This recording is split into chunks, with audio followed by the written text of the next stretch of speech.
वहाँ दूल्हा खुद अपने आप को माला पहना रहा है और दुल्हन खुद अपने आप को माला पहना रही है। देखिए, आज का जो समाज है, आज की जो जनता है, वो डिग्निटी के साथ जीना चाहती है और डिग्निटी के साथ तब जिएगी जब वो अपनी बेटी की विदाई अपने घर से, अपनी दहलीज से करेगी, ना कि कहीं पे सामूहिक रूप से इतने सारे लोगों के बीच में करेगी। वह भीमराव अंबेडकर जी के संविधान के नाते आज हमारे पास न्यायालय है, सर्वोच्च न्यायालय है। जिस बात की ये बार बार डंका पीट रहे हैं, सर्वोच्च न्यायालय के आदेश पे आज अयोध्या में रामलला जी का मंदिर स्थापित हुआ है। आरक्षण की समझ लीजिए धज्जियाँ ये सरकार उड़ा रही है। आउटसोर्सिंग में जिस तरीके से लोगों की भर्ती करी जा रही है और गरीब जनता को 2-2 हज़ार, 3-3 हज़ार, यहाँ तक कि 1-1 हज़ार रुपये के मानदेय पे उन्हें 8-8 से 12-12 घंटे तक काम कराया जा रहा है। तो अगर हमारी पार्टी 12 साल सत्ता में रही है तो इनकी पार्टी 13 साल सत्ता में रही है, हमसे 1 साल ज़्यादा। फिर भी आज अगर आप लखनऊ में ही आंखें घुमा लें तो आपको जनेश्वर में पार्क दिख जाएगा, आपको पुलिस हेडक्वार्टर दिख जाएगा, आपको लोक निर्माण भवन दिख जाएगा, आपको आगरा एक्सप्रेसवे दिख जाएगा, आपको मेदांता हॉस्पिटल दिख जाएगा, आपको कान्हा स्टेडियम दिख जाएगा, आपको ऐसी कई सारी चीज़ें दिख जाएंगी जो कि समाजवादी पार्टी ने, समाजवादी सरकार ने दी। कि तुम लोगों के राम जपों में पहले सा आराम नहीं, जबरदस्ती के जय श्री राम में सब कुछ है, बस मेरा नाम नहीं। बस नमस्कार, आप देख रहे हैं ज़मीनी खबर। मैं हूं अमित और उत्तर प्रदेश का 2024-2025 का बजट आ चुका है। मगर उस बजट में क्या है पिछड़ों के लिए, दलितों के लिए, अल्पसंख्यकों के लिए, खासकर महिलाओं के लिए, और स्वास्थ्य में क्या है, उसको लेकर हम बात करेंगे। हमारे साथ विधायक हैं, युवा विधायक रागिनी सोनकर जी हैं, समाजवादी पार्टी से, डॉक्टर भी हैं। मैम, अगर देखा जाए बजट को और खासकर महिलाओं के लिए, इसको कैसे आप देखती हैं? बड़ा अविश्वसनीय है जिस तरीके की 10 साल की सेंट्रल की सरकार और अब तो लमसम 7 से 8 साल के मध्य आ चुका आपका प्रदेश की सरकार, और उसमें ये महिलाओं के वंदन के लिए जिस तरीके से पार्लियामेंट रिजर्वेशन की बात कर रहे थे, हमें लगा कि महिलाओं को भी ये भरोसा हुआ कि शायद ये महिलाओं के लिए कुछ अच्छा बजट लेकर के आएंगे। लेकिन बहुत ही निराशापूर्ण है। महिलाएं अपने आप को बहुत ही ठगी हुई महसूस कर रही हैं। महिलाओं के पूर्ण समर्थन से इन्होंने अपनी डबल इंजन की सरकार बनाई और उसके बाद महिलाओं को इन्होंने बड़ी ही बखूबी ठगा है। अच्छा, एक चीज़ और, मुख्यमंत्री जब कह रहे थे भाषण के बाद, जब बजट पेश हुआ उसके बाद प्रेस कॉन्फ्रेंस कर रहे थे, तो कह रहे थे कि ये पिंक बजट है, स्पेशली महिलाओं के लिए इसको पूरा ध्यान दिया गया है और सब कुछ इसमें महिलाओं के लिए विशेष रूप से है। क्या है इसमें विशेष रूप से, कुछ आपको समझ में आया?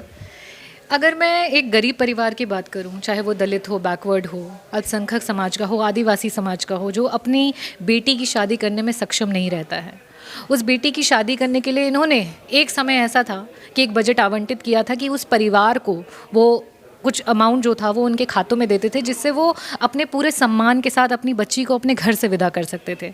लेकिन धीरे धीरे जाते जाते इनकी पेटियां बंद होने लगी और आज ये सामूहिक विवाह पे आ चुके हैं। और सामूहिक विवाह पे आए दिन जिस तरीके के न्यूज़ आ रहे हैं, आए दिन जिस तरीके की वीडियोज़ वायरल हो रही हैं, उससे खुद पता चल रहा है कि यहाँ पर इनको लोग नहीं मिल रहे हैं सामूहिक विवाह में उनके नंबर्स, उनके कोटे को दिखाने के लिए, दर्शाने के लिए। तो वहाँ दूल्हा खुद अपने आप को माला पहना रहा है और दुल्हन खुद अपने आप को माला पहना रही है।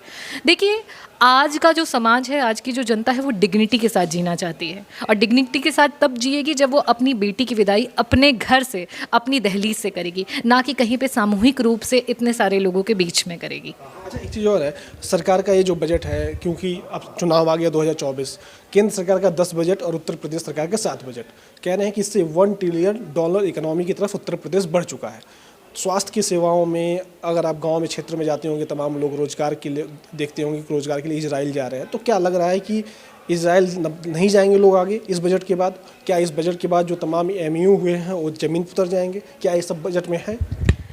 इतना बड़ा सपना 1 ट्रिलियन इकोनॉमी का आप पूरे देश को उत्तर प्रदेश को दिखा रहे हैं और 3 ट्रिलियन इकोनॉमी का सपना आप पूरे देश को दिखा रहे हैं, और दूसरी तरफ आप अंधकार में ढकेलते चले जा रहे हैं। आज नौकरी के नाम पे, आज व्यापार के नाम पे आउटसोर्सिंग जिस तरीके से बढ़ती चली गई है, आरक्षण की समझ लीजिए धज्जियाँ ये सरकार उड़ा रही है। आउटसोर्सिंग में जिस तरीके से लोगों की भर्ती करी जा रही है और गरीब जनता को 2-2 हज़ार, 3-3 हज़ार, यहाँ तक कि 1-1 हज़ार रुपये के मानदेय पे उन्हें 8-8 से 12-12 घंटे तक काम कराया जा रहा है। एक तरीके से आज सत्ता में आने के बाद इन्होंने जनता को बंधुआ मजदूर समझ लिया है। जो जनता ने सरकारी नौकरियों का सपना देखा था, जिस माँ बाप ने अपने बच्चों को पूरी उम्मीदों के साथ पढ़ाया था कि कल को ना तो वो कोई, या तो उसे कोई एम्प्लॉयमेंट मिलेगी या तो वो कोई कारोबार करेगा, आज शायद यही रीज़न है हैं जिसकी वजह से आज हमारे युवा जो हैं वो क्राइम की तरफ चलते चले जा रहे हैं। ये नो टॉलरेंस अगेंस्ट क्राइम की तो बात करते हैं, लेकिन जो उसकी जड़ है, जो जिस तरीके के इनकी नीति हैं, जिस तरीके के इनके वर्क हैं, उसकी वजह से जो हमारा युवा है आज रास्ता भटक रहा है, उसकी बात वो कहीं नहीं करते हैं। तो ये बड़े शोक की बात है। सर, आखिरी सवाल है, सरकार की अगर देखा जाए तो सरकार जो है लगातार कह रही है कि जो ग्राउंड पर है वो हम लोगों ने जो काम किया है 2017 के बाद और 2017 से पहले 5 सालों की सरकार को तुलना करते हैं, अखिलेश जी की सरकार की और अपने सरकार की, कहते हैं बहुत धरती आसमान का अंतर आ गया है। अब गांव-गांव तक रोजगार पहुंच रहा है, गांव के लोग सुरक्षित महसूस कर रहे हैं, क्राइम कम हो गया है। तो आप जिस क्षेत्र से आते हैं, पिछड़ा क्षेत्र है, उसमें क्या इस तरीके की स्थिति आपको दिखाई दी? क्राइम कम हो गया, महिलाओं का उत्पीड़न कम हो गया? देखिए, बाबा भीमराव अंबेडकर जी के संविधान के नाते आज हमारे पास न्यायालय है, सर्वोच्च न्यायालय है। जिस बात की ये बार बार डंका पीट रहे हैं, सर्वोच्च न्यायालय के आदेश पे आज अयोध्या में रामलला जी का मंदिर स्थापित हुआ है। जनता बहुत खुश है, लेकिन जो इनके काम थे, जो इनके एजेंडाज थे, जब भी जनता के मूलभूत सुविधाओं के लिए जब भी विपक्ष ने बातों को उठाया, इन्होंने बार बार एक ही बात कही इनके मंत्रियों ने कि जब आपने बबूल लगाया तो आप आम की अपेक्षा क्यों करते हैं। जब से समाजवादी पार्टी की स्थापना हुई तब से लेकर के आज तक का अगर कार्यकाल देखा जाए तो अगर हमारी पार्टी 12 साल सत्ता में रही है तो इनकी पार्टी 13 साल सत्ता में रही है, हमसे 1 साल ज़्यादा। फिर भी आज अगर आप लखनऊ में ही आंखें घुमा लें तो आपको जनेश्वर मिश्र पार्क दिख जाएगा, आपको पुलिस हेडक्वार्टर दिख जाएगा, आपको लोक निर्माण भवन दिख जाएगा, आपको आगरा एक्सप्रेसवे दिख जाएगा, आपको मेदांता हॉस्पिटल दिख जाएगा, आपको इकाना स्टेडियम दिख जाएगा, आपको ऐसी कई सारी चीज़ें दिख जाएंगी जो कि समाजवादी पार्टी ने, समाजवादी सरकार ने दी। और आज इनके 13 साल हो गए हैं, हमसे 1 साल ज़्यादा, लेकिन इनके जो भी काम है सिर्फ कागजी हैं। आज तो मीडिया भी परेशान है क्योंकि जब ये हमसे पूछने आती है और जब ये इनसे पूछती है और जब वो इनके कागजी बातों को सुनती है तो वो खुद बेचारी परेशान होकर के कंफ्यूज होकर घूमने लगती है। तो हम जनता को बताएं क्या और जनता को दिखाएं क्या? और वो कहते हैं कि राम राज्य आ गया।